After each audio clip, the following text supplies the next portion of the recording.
Bonjour et bienvenue dans ce podcast « Choisir de danser sous la pluie ». En mars 2020, le Covid a bouleversé notre quotidien. Ce bouleversement ne devait durer que quelques semaines. Quelques semaines d'adaptation et nous pourrions retrouver notre vie et nos habitudes d'avant. Nous avons tous retenu notre souffle, en rêvant à cette vie passée que nous allions bientôt retrouver. Nous avons tous vécu la situation de manière très différente. Nous avons tous fait de notre mieux face à l'incertitude, aux difficultés et aux contraintes. La résilience, c'est cette capacité à surmonter les épreuves, à rebondir malgré les difficultés. La résilience, c'est ce qui nous pousse au plus profond de nous-mêmes à chercher des solutions pour mieux vivre les périodes d'incertitude.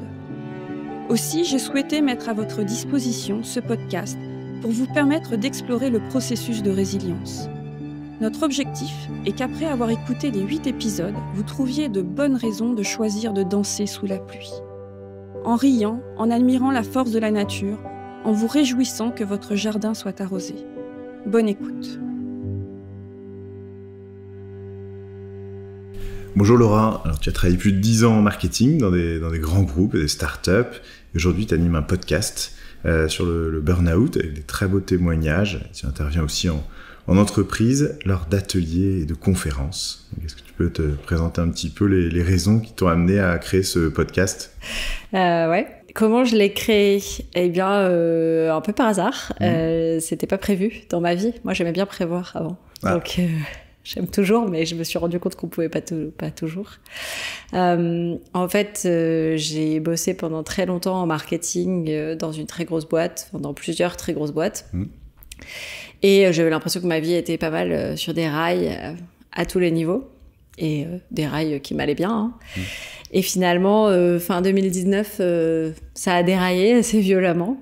En fait, j'ai très peu dormi pendant plusieurs mois, de l'ordre de 2 heures par nuit à peu près. Okay. Pour une raison encore à ce jour pas connue officiellement. Hein. Simplement, je m'endormais à 23h et je me réveillais vers 2h à peu près. Et je pouvais plus dormir. Et oui, donc, c'était quelque chose qui ruminait, une idée qui te réveillait ou c'était quoi ? Je sais pas ce qui me réveillait, je pense comme toutes les nuits en fait, je pense qu'on a tous des micro-réveils plein de fois. Et en fait, au moment où j'avais un micro-réveil, j'avais l'impression d'être littéralement percutée par un TGV de pensée anxiogène de tout ordre. À la fois perso, pro, enfin tous les sujets étaient extrêmement angoissants pour moi à cette période-là. Et notamment le sujet de l'absence de sommeil, puisque c'est une des premières tortures, hein, la privation de sommeil, je crois. Et comme toutes les nuits, ça se répétait, toutes les nuits, du coup, je me disais, parce qu'on se dit quand on dort pas, quoi, je vais être crevée demain, j'en peux plus, je comprends pas, qu'est-ce qui se passe, pourquoi je dors pas, quelle heure il est, ah mince, encore 1 heure de passé. Donc voilà, et en fait ça a duré pendant plusieurs mois d'affilée, toutes les nuits, y compris les week-ends, les vacances, enfin en fait tout le temps. Et du coup je comprenais pas ce qui se passait, j'ai fait beaucoup d'examens, j'ai vu plein de médecins, enfin je cherchais une cause physiologique et il y en a pas eu. Mais toujours est-il qu'au bout de 3 mois à ce rythme-là, en fait j'étais passée d'une jeune femme qui avait à peu près tout ce qu'on peut vouloir sur le papier, des amis, une famille, un appart, un mari, un travail, à l'ombre de moi-même. J'avais perdu beaucoup de poids, et en fait, il n'y avait plus rien qui me faisait envie. J'avais plus envie j'arrivais plus à dormir, donc j'avais plus envie que ce soit le soir, parce que ça m'angoissait, j'avais plus faim. J'avais plus envie de voir des amis, j'avais plus envie d'aller au travail, enfin c'est pas que j'avais plus envie, mais je n'arrivais plus à réfléchir en fait. Tu peux plus assumer la journée de travail. Voilà, donc j'avais plus envie de rien, au point vraiment de me dire en fait j'ai envie que ça s'arrête quoi. Et je sais pas je m'étais derrière ça, mais en fait j'avais l'impression d'être coincée dans une pièce et qu'il y avait plus de sortie. Que j'allais jamais redormir et qu'en fait ma vie allait s'arrêter. Et pour la faire courte, au bout de 3 mois à vraiment beaucoup consulté, au départ des médecins, j'ai fait des prises de sang, j'ai fait des examens complémentaires et ensuite un psychiatre parce que ça semblait vraiment d'ordre psychologique cette absence de sommeil. Il m'a convaincue mon grand dame d'accepter d'arrêter d'aller travailler au bout de 3 mois. Donc faire un arrêt, quoi. Voilà. Qui était un mot qui faisait pas partie de mon vocabulaire, que je voulais pas entendre parce que voilà, j'avais jamais été arrêtée, même pas un jour, quoi. Et là, on parlait d'arrêt un peu long, au moins 15 jours au départ. Et j'avais l'impression que ça m'angoissait encore plus d'imaginer ça, donc j'ai beaucoup repoussé cette idée. Mais en fait, un jour, je me suis vraiment rendu compte que de toute façon, au travail, je n'arrivais plus à faire mon travail. Et donc j'ai été arrêtée un 17 décembre. Avec vraiment une sensation terrible d'envoyer un arrêt de mort à mon employeur, quoi. Un papier signé par un psychiatre disant que je ne peux pas venir travailler. Ouais. Et en fait, ce soir-là, lundi 17 décembre, j'ai redormi 8 heures d'affilée. Comme si tout ça n'était pas arrivé avant. Et depuis, donc, ça fait 1 an et demi que je dors tout à fait normalement. D'accord. Et tu n'y es pas retournée ? Et je suis retournée au bout d'1 mois de mon premier arrêt où le médecin du travail m'a fortement déconseillé d'être là, en fait, au vu de l'histoire que je racontais. Et ensuite, s'en est suivi une période d'arrêt beaucoup plus longue qu'1 mois, qui a duré 5 mois, je crois. Et une décision ensuite de ma part de ne pas y retourner, effectivement. Et c'est là que le cadeau mal emballé intervient, c'est que... Ouais.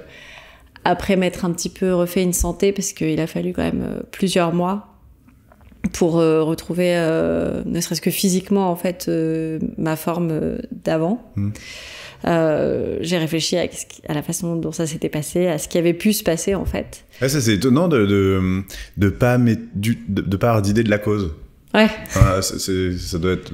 C'est une façon, je pense, de donner un peu la face. Oui. C'est juste que, effectivement, moi, cet été-là, je venais de me marier. Ouais. Je venais de commencer un boulot 1 an avant et chose que je me disais qui justifiait que ça pouvait pas être ça, c'était c'est bon, mon boulot, c'est pas non plus le bagne. Je suis pas PDG de la boîte, donc y a pas de raison que ce soit ça.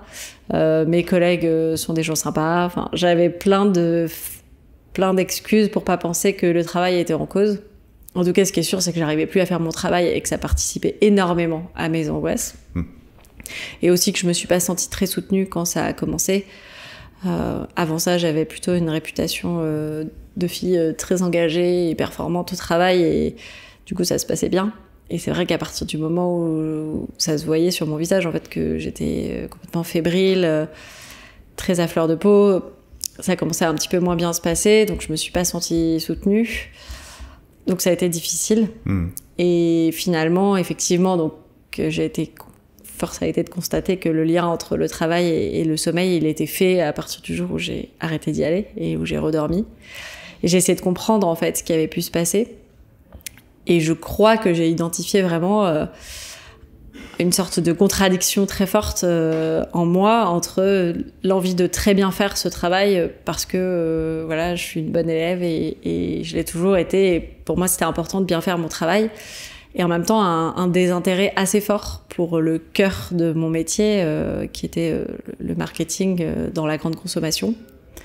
Et en fait, je me suis rendu compte qu'à force de faire très très bien un truc qui m'intéresse pas du tout, je m'étais rendue malade, tout simplement. Ah ouais, ok. Et c'est d'aller contre quelque chose, contre soi, quoi. Peut-être un peu, ouais. Mais quelque chose, aller contre quelque chose que j'avais jamais identifié. C'est-à-dire que, en fait, j'avais mis ma vie sur ces rails-là parce que, je sais pas, j'ai fait une école de commerce, ensuite on m'a proposé un stage en marketing, j'ai trouvé ça sympa. Comme je suis une bonne élève, je l'ai bien fait, du coup on m'a proposé un job et ensuite, voilà, ça s'est déroulé comme ça. Ouais. Et tout à coup, comme j'ai eu beaucoup de temps pendant cet arrêt maladie pour réfléchir, je me suis rendu compte qu'en fait, ça faisait assez longtemps que j'étais pas passionnée, et que du coup, visiblement, mon corps avait décidé de me le dire un petit peu plus fort, puisque mon cerveau avait pas l'air de vouloir l'entendre. Et donc c'est ça le cadeau, en fait, le cadeau mal emballé. C'est au cœur de toute cette période très difficile. J'ai découvert qu'en fait, il me restait pas mal d'années à vivre pour faire probablement autre chose. Je savais pas encore quoi, mais en tout cas, quelque chose de différent qui me donnerait de l'énergie pour le faire. Et c'est pour ça que le podcast s'appelle Cadeau mal emballé. C'est par rapport à ce post que t'avais, qui était sur le papier, ou ta vie, quoi, quelque part, qui est sur le papier était très très belle, mais qui en fait était pas adaptée, quoi. C'est ça? Le cadeau, c'est de découvrir qu'en fait, on n'est plus à un endroit qui nous fait vibrer et qu'on a encore beaucoup de temps, normalement, si tout va bien, pour aller chercher quelque chose qui nous fait vibrer. Moi, en tout cas, ça a été ça, de me dire... j'avais déjà pensé que peut-être j'aimerais faire autre chose, que je me voyais pas faire 35 ans ce métier-là. Et en fait, là, j'ai été assez contrainte de constater qu'il allait falloir arrêter, donc. Ouais.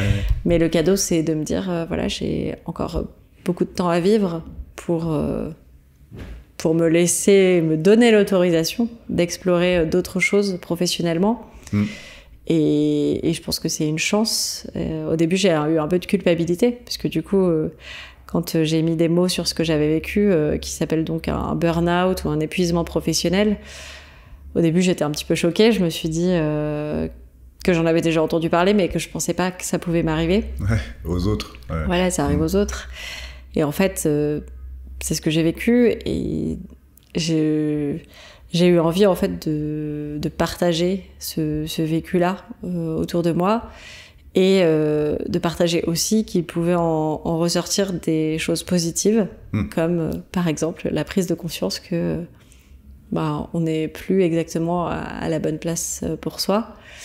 Et c'est pour ça que j'ai fait un podcast, en fait. C'est parce pour partager et pour aider les autres à identifier peut-être plus vite que toi t'as pu le faire ce qui leur arrive. Ouais. Je leur souhaite, en tout cas, parce que c'est un cadeau mal emballé, donc mal emballé dans des mois d'épuisement, puis de dépression, qui ont mis des bâtons dans les roues à beaucoup de projets personnels aussi. Donc voilà, c'est pas quelque chose que je souhaite à Et c'est quoi le déclic dans cette période-là, justement, où tu comprends pas, il y a ce psychiatre qui fait cet arrêt de travail. Donc là, tu commences à identifier que c'est le boulot qui est en cause, mais à quel moment t'as vraiment tout compris et t'as pu enclencher une mise en mouvement, et justement, on parle de résilience, que c'est le thème. Donc t'as eu cet événement traumatisant. J'imagine qu'avant, vu la vie que tu décrivais, t'avais un socle assez fort avec l'affect, les autres, tout se passait très très bien, donc tu as pu te reposer un petit peu là-dessus. Mais après, il faut rebondir et repartir de manière dynamique, positive. Et comment ça s'est passé, ce pivot, quoi? Ouais, je pense qu'il y a eu quand même... Il y a eu deux moments un peu charnières. Il y a eu un moment en décembre où j'ai quand même réalisé que, en fait, si je continuais, j'allais mourir.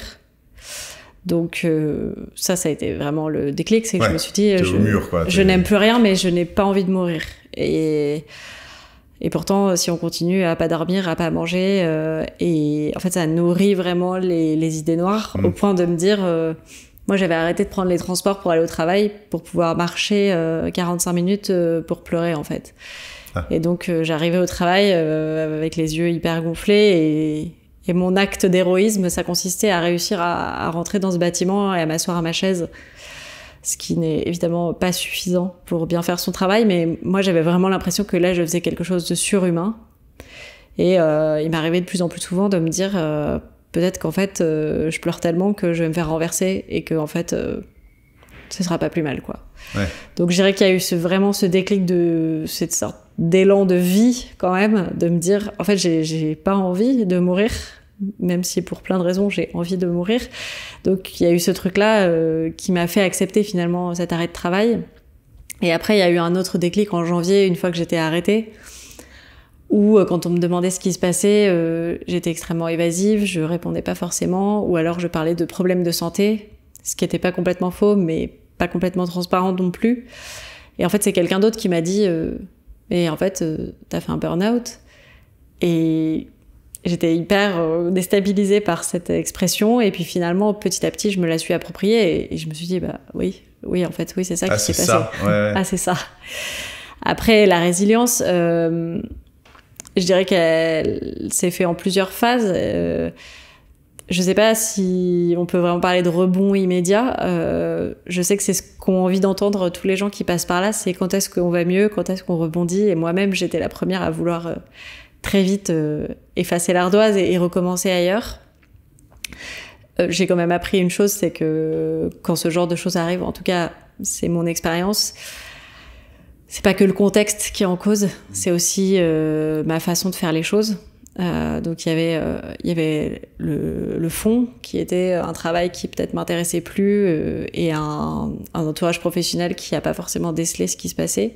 Mais il y avait aussi la forme, cette façon pour moi de m'impliquer corps et âme dans ce que je faisais, de pas savoir dire non, de pas réaliser que ça avait plus beaucoup de sens pour moi. Ouais, je crois que c'est ce que tu disais ou que j'ai lu, mais c'est que c'est pas le burn-out, c'est pas que l'entreprise ou que le contexte qui est en faute, c'est aussi soi-même, c'est de savoir déceler peut-être les signaux, et puis c'est pas forcément le poste en question là dans ton cas, c'est aussi c'est que toi tu étais pas adapté quoi. Et après c'est vrai que l'entreprise, je pense qu'elle est hyper bien faite pour tirer de l'énergie chez les gens pour sa croissance, pour son activité, mais pas forcément savoir détecter les signaux. Tiens, cette personne, elle est moins bien dans ce poste, qu'est-ce que je peux faire pour, quoi. Mais... Après, voilà, moi, j'essaye de pas chercher à qui la faute. Ouais. Je parle plus de responsabilité. Je pense, oui, personnellement, que on a sa part de responsabilité dans tout ce qu'on vit, y compris dans un événement aussi douloureux qu'on n'a jamais souhaité pour soi. Là, l'entreprise aussi a sa part de responsabilité. Pour moi, c'est vraiment un cocktail explosif à un moment donné.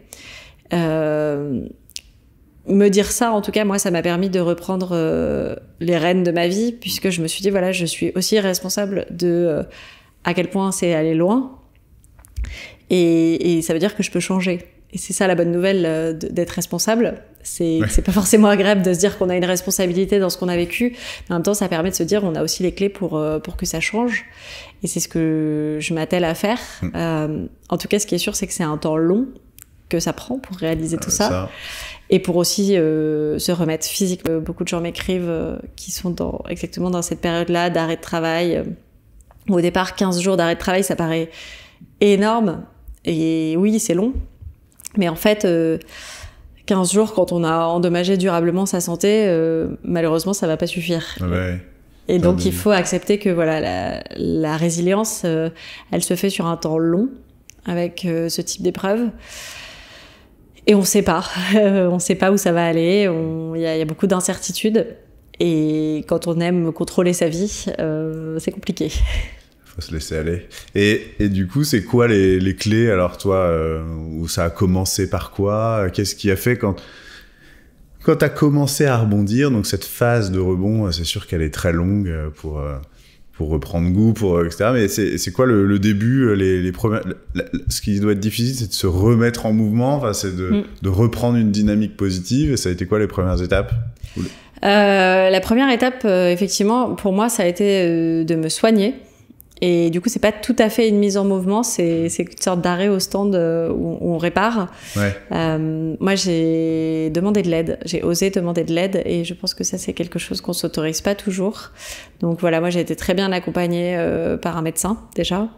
Oh, c'est la clé. Hein. Enfin, c'est mon premier conseil à quiconque se sent un peu comme ça. C'est ce qui est le plus dur. J'en parlais, enfin, quand on parle avec les psys, c'est qu'ils te disent toute la résilience, il faut des tuteurs, il faut des personnes qui vont...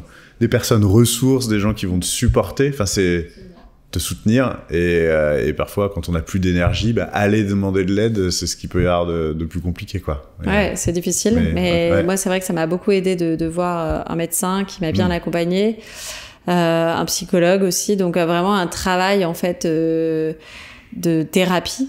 Il se trouve que pour moi cette période elle a été en plein dans le premier confinement, donc aussi une période de très calme alentour, qui moi m'a fait beaucoup de bien, de fait. Et ensuite, il a été question de se remettre en mouvement, effectivement.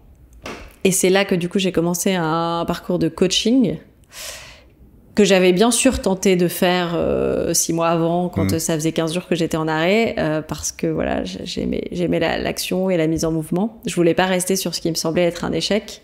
Et heureusement, j'étais tombée sur quelqu'un d'extrêmement bienveillant qui m'avait dit qu'a priori, au vu de ce que je traversais, c'était pas le moment de me mettre en action. Ce qui est très difficile à entendre quand on a très envie de se mettre en mouvement. Mais il faut entendre effectivement que quand on va pas du tout bien, quand on n'est pas capable d'en parler sans pleurer, quand on est encore épuisé en fait, c'est contre-productif d'essayer de se mettre en mouvement. Ouais. Parce que ça va pas marcher. Faut déjà recharger les batteries, voilà. Comme disait Manuela. Et donc du coup voilà, donc ça, je dirais que c'est intervenu 6 mois plus tard en fait pour moi, la mise en mouvement. Qui est un temps qui n'a aucune valeur d'exemple. Moi, ça m'a pris ce temps-là. Il y a des gens pour qui c'est plus rapide, pour qui c'est moins rapide. En tout cas, avant l'été dernier, donc, je me suis dit que j'avais envie d'agir.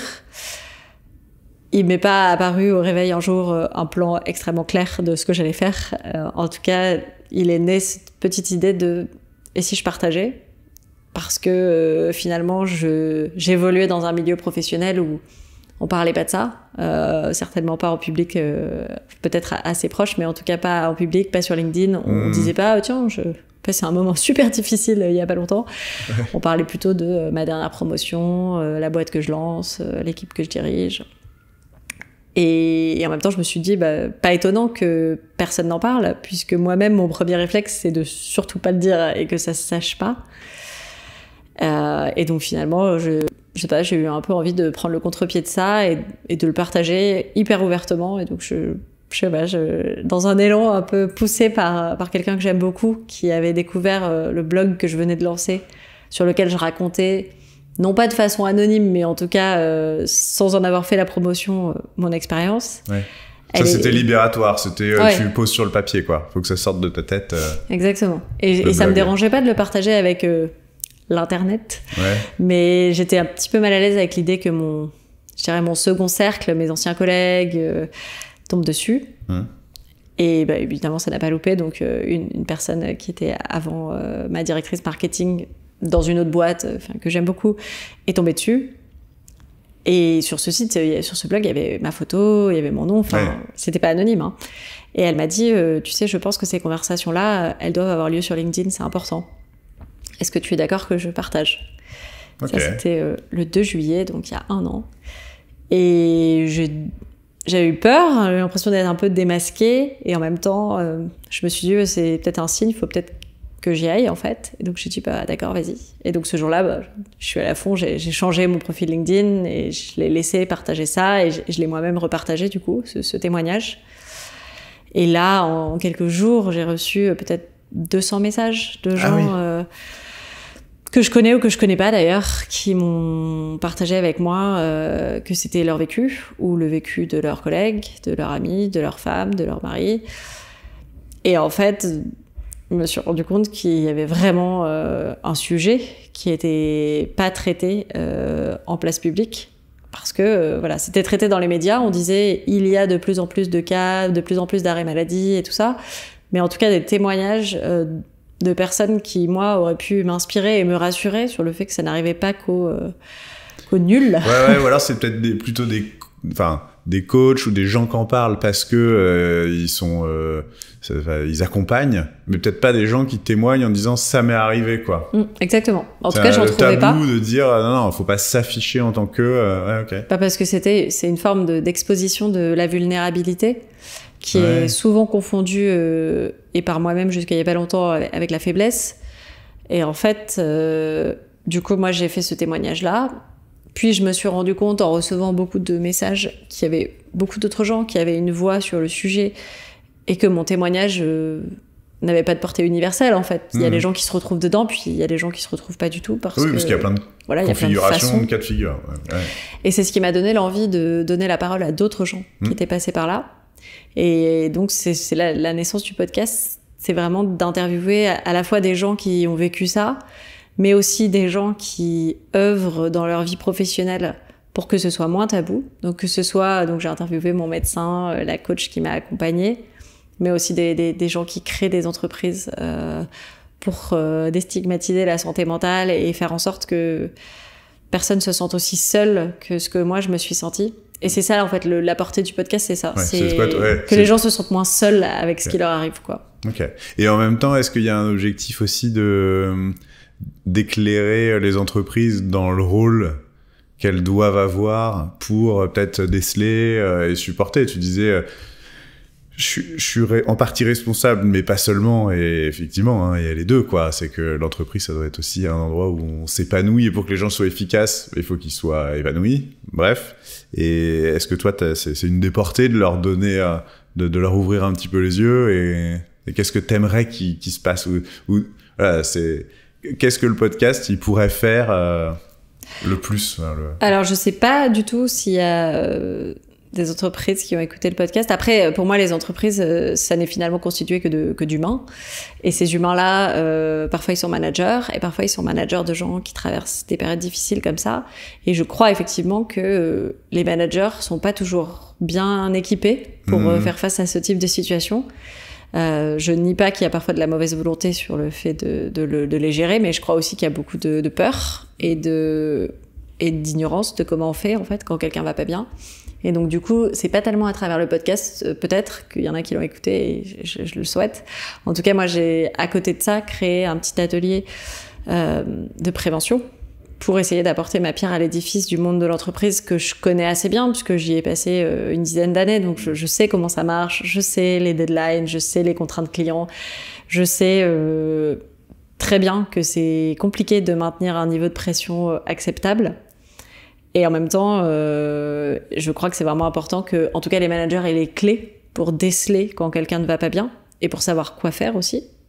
Parce qu'on leur demande pas d'être des sauveurs. Pour mettre le niveau de pression sur le bon curseur. Ouais, et surtout pour savoir comment on réagit quand on est face à une situation où vraisemblablement quelqu'un ne se sent pas bien. Comment on réagit, non ? Voilà. C'était un message à passer. C'est une conférence qui dure 1 heure, donc c'est difficile à résumer. En tout cas, j'essaie d'expliquer un petit peu les signes physiques. Tu donnes une conférence sur ce thème-là ? Okay. Exactement. En fait, je l'ai déjà donné plusieurs fois, une conférence de à peu près 1 heure sur ce sujet, avec une partie vraiment questions-réponses, échange avec les équipes, donc à destination des managers. Et j'ai créé aussi, mais pas encore lancé, avec une coach que j'aime beaucoup, un atelier pour le coup de 3 heures qui se fait idéalement en présentiel avec à la fois du partage d'informations comme ce que je fais dans la conférence, mais aussi des ateliers de mise en pratique, de descente dans le corps, de travail en équipe pour vraiment imprégner physiquement ce qu'on est en train de partager pour que vraiment il y ait un avant et un après et que finalement ces managers qui eux-mêmes sont aussi des managers, aussi potentiellement des cibles de l'épuisement professionnel, puissent réaliser quelque chose qui va les faire transformer leur pratique en fait. Et voilà, moi c'est ma petite façon de contribuer à la prévention. Parce que je pense que les gens qui écoutent le podcast, c'est beaucoup de gens qui sont déjà malheureusement qui dans l'épuisement. se reconnaissent dedans. Ouais. Et en fait, je pense qu'il y a beaucoup de gens qui sont sur le fil juste avant. Et j'aimerais tellement que pour ces gens-là, il y ait quelque chose, un déclic qui puisse se faire avant de basculer là-dedans. Et c'est quoi, non ? Enfin, c'est quoi le conseil que tu donnes à ces gens-là ? Enfin, parce que toi, en tout cas, dans ton histoire, c'est quand vraiment t'es allé très très loin qu'il y a pu avoir ce déclic. Et quand les gens qui écoutent ton podcast, ce serait quoi la clé ou comment se mettre en mouvement avant qu'il y ait un vrai déclic, comment commencer à le déceler c'est pas facile. Agir. Ouais. C'est pas facile, ça dépend des gens, je pense qu'ils entendent différents messages et il y en a peut-être un qui fait tilt. Moi, ce que j'essaye de partager, c'est que déjà, plus on a tiré sur la corde longtemps, plus ça met du temps à la réparer. Et je peux en témoigner parce que vraiment, moi, je l'ai tiré jusqu'au bout et c'est bien pour ça qu'il m'a fallu des mois et des mois pour me relever. Donc, pour ces gens-là qui refusent de s'arrêter parce qu'ils ont 50 000 trucs à faire, j'essaie simplement de les sensibiliser au fait que, attention, parce que quand ça va s'arrêter, ça va casser net. Et c'est pas 15 jours que vous allez perdre. Donc, il y a quand même ce truc-là derrière. Et après, j'essaie de sensibiliser sur les symptômes, finalement, même si c'est assez propre à chaque personne. C'est ça que t'appelles descendre dans le corps ? Descendre dans le corps, c'était plus pour intérioriser Qu'est-ce que ça veut dire vraiment écouter quelqu'un, par exemple? Voilà, dans la conférence, je partage que d'être un manager à l'écoute avec Christelle, donc qui anime avec moi l'atelier, c'est vraiment faire un exercice en fait d'écoute. Voilà, je te donne 2 minutes où tu parles et je parle pas, et je t'écoute pleinement. Et après qu'on partage, voilà, qu'est-ce que tu ressens en fait quand tu fais ça? Qu'est-ce que l'autre ressent quand tu lui donnes 2 minutes d'écoute? Qu'on soit pas juste dans l'intellect. Oui. Quand je dis descendre dans le corps, c'est pas rester que au niveau du mental. Parce que, en général, le mental est très très fort et c'est quelque chose qu'on a plus l'habitude d'utiliser en entreprise. Mais en fait, on a aussi des émotions et on a aussi un corps. Et notamment dans l'épuisement professionnel, ce qui est assez spécifique, c'est que le corps nous parle. On veut pas l'entendre, mais il nous parle, et il nous parle de plein de façons différentes. Moi, j'ai arrêté de dormir, mais il y a des gens qui se bloquent le dos du jour au lendemain. Il y a des gens qui ont des problèmes de peau, des problèmes d'appétit. Enfin, il y a plein de choses. Ouais. Et donc, c'est des appels au secours, quoi. Enfin, quelque part, ouais, je pense. Il essaie d'attirer l'attention. Non, mais c'est... Ouais. J'en parlais justement avec des problèmes avec Manuela Bro, du coup, qui est psychologue, et elle accompagnait notamment des conflits familiaux, de harcèlement, de choses comme ça dans le couple, et elle disait il y a des maladies qui se développent, le corps développe des maladies et parfois graves. Complètement. C'est quand même assez étonnant, quoi. Ça, c'est quelque chose que la psychologue m'a dit, qui m'a fait moi avoir un déclic. Elle m'a dit je lui décrivais ma façon d'être et ma façon de faire, qui était vraiment toujours à fond, à jamais écouter en fait ces petits signaux. Et elle m'a dit les gens comme vous, c'est eux qui font des AVC dans l'open space à 40 ans. Et en fait, oui, c'est-à-dire que... Ça, c'est assez fort comme à entendre, j'imagine. Enfin, elle m'a pas dit, vous allez faire un AVC, mais elle m'a dit, voilà ce qui peut se passer. Vous, ouais. Et moi, ça m'a fait un déclic de me dire, j'ai pas envie d'en arriver là, mais force est de reconnaître que, à force de dire que c'est pas grave, que je peux encaisser, que c'est pas grave si je déjeune pas, que on s'en fout, que oui, je me sens hyper fatiguée, mais c'est pas grave. En fait, mon corps, il a pas une ressource illimitée non plus. Et c'est un sujet dont j'ai discuté avec mon médecin sur un épisode de mon podcast, les maladies auto-immunes. Est-ce que c'est possible, vraiment, que le corps développe une maladie, presque une attaque contre lui-même, parce que on l'a pas assez protégé? Et il me confirmait qu'en fait, oui, que tous les jours, notre corps fabrique des bonnes et des mauvaises cellules. Donc potentiellement, tous les jours, on fabrique, par exemple, des cellules précancéreuses. Simplement, le corps est super bien fait, et comme c'est une machine qui roule bien, il détecte tout de suite quand il y a des cellules qui sont pas les bonnes, il les détruit, on les élimine, et tout va bien. Et il me dit, en fait, quand on pompe l'énergie à fond, et qu'on laisse pas au corps la possibilité de se régénérer et de bien fonctionner, potentiellement, il y a un moment, il déconne, en fait. Il laisse passer... Il se venge. Pour prendre l'image où il laisse passer. Il laisse passer parce qu'il est trop fatigué ou trop accaparé par autre chose, et il laisse passer un moment où, en fait, on développe les mauvaises cellules. Et donc, potentiellement, oui, on peut avoir une maladie grave qu'on s'est auto-créée. Enfin, c'est terrifiant, mais... On est son meilleur ennemi. Voilà, donc après...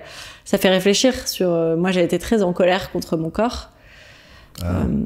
Parce que j'avais l'impression que c'était lui qui voulait pas dormir, alors que le cerveau voulait absolument dormir. Et mon médecin m'a vraiment fait réaliser à quel point, déjà, on n'est pas deux, on est qu'un. Et on est dans la même équipe, quoi. Donc, il faut réconcilier le corps et l'esprit, quoi. Et vaste projet.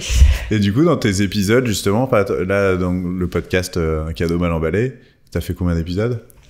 Alors, en fait, j'ai fait toute une première saison vraiment dédiée au burn-out, avec 10 épisodes. Donc 10 témoins non, pas que des témoins, c'était plutôt les gens, notamment les gens qui t'avaient accompagné. Mais il y avait aussi des témoins, il y avait un peu des deux.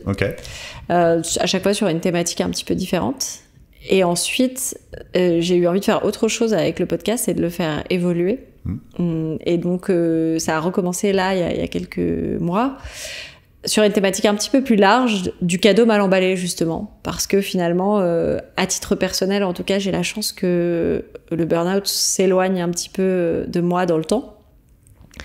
Mais pas le constat qui en est né, qui est que parfois, même dans les pires épreuves, on peut trouver des petites pépites. Et donc du coup, j'ai donné la parole dans cette nouvelle saison à des gens qui ont vécu d'autres formes de cadeaux mal emballés de la vie. Okay. Que ce soit des divorces, des deuils, des maladies, des choses qui nous tombent dessus sans que ce soit écrit dans la feuille de route qu'on s'est prévue. Et en fait, ce que j'aime entendre à mon micro, c'est le partage de ce que eux en ont retenu. Pas tellement pour servir de modèle, voilà, il n'y a pas de leçon parfaite à noter et à appliquer. Il n'y a pas la méthode. Il n'y a pas la méthode.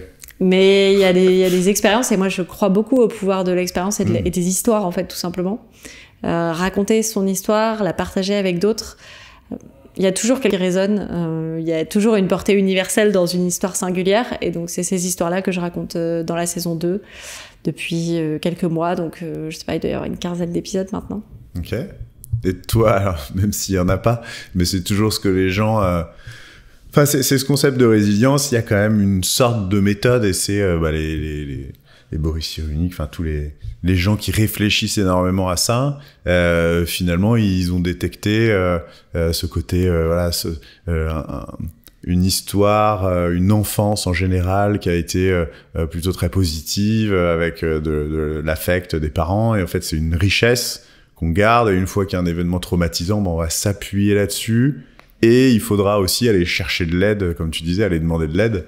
Toi, c'est quoi un petit peu dans les histoires que t'entends, ce que ça t'a appris, ce que ça t'apporte, ce que t'en retires? Moi, j'aime beaucoup faire ce projet. Enfin, je pense que déjà la saison sur le podcast, elle a eu clairement une portée thérapeutique pour moi, parce que vraiment j'ai été au premier plan de ces gens que j'admire, qui sont aussi passés par là, et ça m'a vraiment permis d'ancrer en moi la conviction que ça peut arriver à tout le monde et que ça ne dit rien de la personne qu'on est. Donc ça, c'était important pour moi. Et aujourd'hui, dans les histoires que j'entends beaucoup de courage, en fait, et d'acceptation. Et je me rends compte qu'une question récurrente que je pose, c'est mais t'étais pas trop en colère qu'il t'arrive ça? Parce que moi, je crois que j'ai nourri beaucoup le sentiment de colère quand ça m'est arrivé, de me dire c'est pas juste, en fait. Et de découvrir que non, la vie n'est pas toujours juste. Et de le découvrir à plus de 30 ans, c'est à la fois une énorme chance. Ça veut dire que j'ai eu beaucoup de chance avant dans ma vie. Ouais. Et en même temps, moi, j'ai été très en colère de ce qui m'arrivait, de perdre mon boulot, de devoir remettre en question des projets personnels à cause de ça. J'avais l'impression que ma vie était arrêtée. Et c'est une question que je pose souvent à mes invités, de la question de la colère. Et souvent, j'entends très peu de colère, en fait. J'entends beaucoup d'acceptation pour des épreuves très difficiles. Et du coup, ça nourrit vraiment ma réflexion sur le sujet, et de me dire, en fait, on peut vraiment accepter les choses telles qu'elles arrivent. En fait, mes invités, ils ont vraiment ce recul de dire, je contrôle pas ma vie, quoi. Donc, il m'arrive des choses, et après, je fais avec ce que la vie m'a donné, avec les cartes qu'on m'a distribuées. Mais il y a des choses que je contrôle pas, et ces choses-là, je dois les accepter. Et moi, je pense que ça m'aide aussi à avancer sur mon chemin d'acceptation, que ma vie ne ressemble plus à ce à quoi elle ressemblait il y a 3 ans, pour plein de bonnes raisons. Et en même temps, parfois, il y a plein de choses où je me dis mince, c'est pas ce que j'avais prévu. Mais voilà, j'avance sur ce chemin d'acceptation qu'on choisit pas de tout. Et du coup, c'est quoi la suite? Donc là, c'est des conférences, ce podcast. Qu'est-ce qu'il y a d'autre? Du coaching, t'accompagnes aussi les gens? Oui, alors en fait, je me suis rendu compte en partageant mon expérience qu'il y avait des gens que ça aidait. Et puis il y avait des gens que ça aidait pas aussi, parce qu'ils me disaient oui, mais moi, en fait, j'ai pas 30 ans, j'ai 45 ans, et puis je suis pas une femme, je suis un homme, et puis plein de choses qui font que l'expérience a une portée limitée à un moment. Et en fait, moi, j'avais vraiment envie d'accompagner. Et je me suis dit, comment je peux faire pour accompagner ces gens qui traversent ces crises-là, en partant pas que de mon vécu. Et donc, j'ai décidé de me former. Et donc, je me forme au coaching parce que, pour plein de raisons, parce qu'il y a une forme de pragmatisme à me dire, je pourrais devenir psychiatre, mais j'ai 33 ans et je vais peut-être pas commencer 12 ans d'études aujourd'hui. J'ai un attachement au monde de l'entreprise que j'aimerais garder. J'ai un attachement à la mise en mouvement parce que c'est profondément qui je suis aussi, d'être énergique et en mouvement. Et donc le coaching, c'est aussi de la mise en mouvement. Et moi, j'avais à cœur d'acquérir finalement des outils, des postures pour être sûr de bien accompagner, non pas comme une bonne copine qui donne des conseils, qui est un petit peu ce que je fais aujourd'hui quand on écrit pour savoir comment faire. Je partage ce que moi j'ai vécu. Demain, je voudrais être capable par un questionnement d'accompagner la personne dans sa réalité et non pas dans la mienne. Et c'est ce que j'apprends à faire. Donc là, je suis en formation depuis le mois de janvier pour toute l'année. Donc je devrais être diplômée en décembre. Ok. Donc voilà, je suis un peu redevenue étudiante. Et à côté de ça, je dirais que j'ai pas emprunté un chemin, j'en ai emprunté 10. Je construis un mur avec plein de briques différentes. La brique du podcast, effectivement. Ce blog sur lequel je continue à écrire parce que j'aime beaucoup écrire, qui porte le même nom. Ces ateliers en entreprise que je propose. J'accompagne des entrepreneurs en freelance pour une boîte qui s'appelle Live Mentor, qui fait de la formation en marketing. Et en fait, je laisse venir à moi aussi beaucoup de projets qu'on me propose. J'essaie de m'écouter pour savoir est-ce que ça me donne envie. C'est un peu ça ma boussole aujourd'hui, c'est est-ce que ça me donne envie. Et à titre personnel, j'attends un bébé dans 2 mois. Donc du coup, ça aussi, c'est un très gros projet, un très beau projet qui avait été beaucoup remis en question par l'épuisement professionnel et ça m'a fait beaucoup souffrir de devoir le repousser d'autant. Donc voilà, j'essaie de savourer la chance que j'ai qu'aujourd'hui ça soit possible. Et voilà, donc c'est un petit peu ça la suite. Parfait. Et du coup, toi, où est-ce que tu trouves un peu d'inspiration parce que t'essayes et t'es inspirante pour plein de gens parce qu'ils te le renvoient. Et où est-ce que toi, tu vas chercher peut-être des idées, de l'inspiration sur tous ces sujets, sur la quête de sens, comment être mieux, comment être en phase avec qui on est, tout ça? Ouais, complètement. En fait, je réalise qu'on n'est jamais arrivé sur ce chemin de la connaissance de soi. Hein. J'ai fait quelques pas, je sais, et j'en suis très heureuse qu'il y a des gens que ça inspire, que je me sois mise en marche. Mais il y a aussi des gens qui sont environ 10 000 pas devant moi, et donc j'essaie de savoir chercher mon chemin vers ça. Donc oui, je suis très à l'écoute en fait de tous ces sujets. J'écoute beaucoup de podcasts, je lis des bouquins. Il y en a des podcasts que tu citerais sur ce thème qui sont éclairants. Ouais, moi j'aime beaucoup le podcast Change ma vie de Clotilde Dussoulier. Ok. Qui a quelques années maintenant, mais que je trouve toujours aussi pertinent. C'est des petits épisodes courts sur des petites thématiques. Et avec de la mise en pratique, c'est que Clotilde, elle est coach par ailleurs. Et voilà, je trouve que c'est assez pertinent ce qu'elle partage. Et là, je terminais hier de lire un livre qui s'appelle « Je crois se changer pour changer le monde », qui est un livre écrit à 4 mains avec Mathieu Ricard. T'es pas obligé de citer les 4. Plutôt citer les 4 autres, mais enfin, en tout cas, des grands maîtres du développement personnel à plein de niveaux. Je crois qu'il y a Christophe André aussi. Et c'est super intéressant de faire ce lien entre le changement qu'on fait pour soi et le changement qu'on veut voir dans le monde. Parce que finalement, le développement personnel, ça peut sembler comme quelque chose d'assez auto-centré. C'était probablement un de mes réflexes avant, de me dire oui, bon, ça va, on va pas se regarder le nombril trop longtemps.